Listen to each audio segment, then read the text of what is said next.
আমরা এই অভ্যুত্থানের সাথে কোনোদিনও জীবন চলে গেল বিশ্বাসঘাতকতা করতে পারি না, এটা কোনোদিনও সম্ভব না। কিন্তু এখন অনেকেই রয়েছে বিভিন্ন রাজনৈতিক উদ্দেশ্যে, বিভিন্ন ব্যক্তিগত গোষ্ঠীগত উদ্দেশ্যে এই অভ্যুত্থানের সাথে সম্পর্কিত অনেককেই প্রশ্নবিদ্ধ করার বিভিন্ন নোংরা চেষ্টা চালাচ্ছে।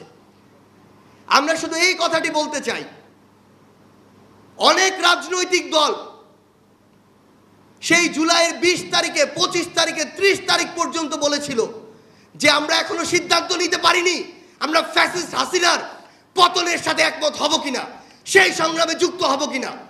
তারা যদি আজকে বড় বড় গলায় আমাদের সামনে বলে যে এই অভ্যুত্থানের তারাই সামনের সারিতে ছিল, আমরা শুধু অংশগ্রহণ করেছি, তাদেরকে আমরা শুধু একটি জিনিস বলতে চাই, বড় গলায় কথা বলার আগে নিজেরা বিবেকবোধের জায়গা থেকে একটি জিনিস শুধু চিন্তা করুন যে ওই জুলাইয়ের পুরো মাসে আপনাদের অবস্থানটি কি ছিল।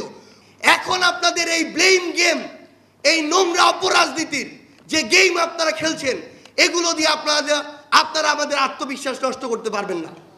প্রত্যেক শহীদ ভাইয়ের যে হত্যা, এই হত্যার বিচার করা, খুনি হাসিনার বিচার করা, আওয়ামী লীগ, ছাত্রলীগ, যুবলীগের যে সন্ত্রাসীরা এই হত্যাযজ্ঞের সাথে সরাসরি জড়িত, যারা অবৈধ অস্ত্র নিয়ে খুনি হাসিনার সাপ্লাই করা অবৈধ অস্ত্রগুলো দিয়ে আমার ভাই বোনদেরকে হত্যা করেছে, তাদের বিচার করা, এই প্ল্যাটফর্মগুলোর, এই অন্তর্বর্তীকালীন যে সরকার, তাদের সবচেয়ে বড় দায়। যদি এটা তারা তাদের জায়গা থেকে করে যেতে না পারে, এটাই তাদের সীমাবদ্ধতার এবং ব্যর্থতার সবচেয়ে বড় প্যারামিটার হবে। আমরা এই অন্তর্বর্তীকালীন সরকারকে হুঁশিয়ার করে দিতে চাই, যদি আপনাদের জায়গা থেকে আপনারা এই দায়িত্বটুকুর ক্ষেত্রে বিন্দুমাত্র গড়িমসি করেন, এই বাংলাদেশে আপনাদের মুখ দেখানোর আর কোনো পথ থাকবে না। অগাস্টের অভ্যুত্থান শেষ হয়েছে, ডিসেম্বর চলে, 4 মাস শেষ হয়েছে। এখনো আমরা শহীদ পরিবারের কাছে অসংখ্য অভিযোগ পাই। যেই বিভাগে গিয়েছি প্রত্যেক বিভাগে তারা যে মামলাগুলো করেছে এগুলোকে গুরুত্ব দেওয়া হচ্ছে না। হত্যা মামলার আসামি অনেকেই লুকিয়ে বেড়াচ্ছে গোপনে, অনেকেই প্রকাশ্যে। খুনি শেখ হাসিনা